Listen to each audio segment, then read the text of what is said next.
Hello friends, आज बनाएंगे मटर निमोना। इस टाइम मटर काफ़ी अच्छी मात्रा में आ रही है, तो एक बार ये सब्ज़ी ज़रूर बनाकर देखिए, बहुत लाजवाब बनती है। इसके लिए हम मटर, अदरक, लहसुन, हरी मिर्च और हरे धनिए का एक पेस्ट बनाकर रख लेंगे।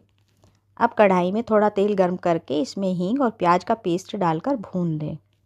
इसके बाद इसमें कुछ मसाले मिलाएं, जैसे धनिया पाउडर, लाल मिर्च पाउडर, हल्दी, गरम मसाला और नमक।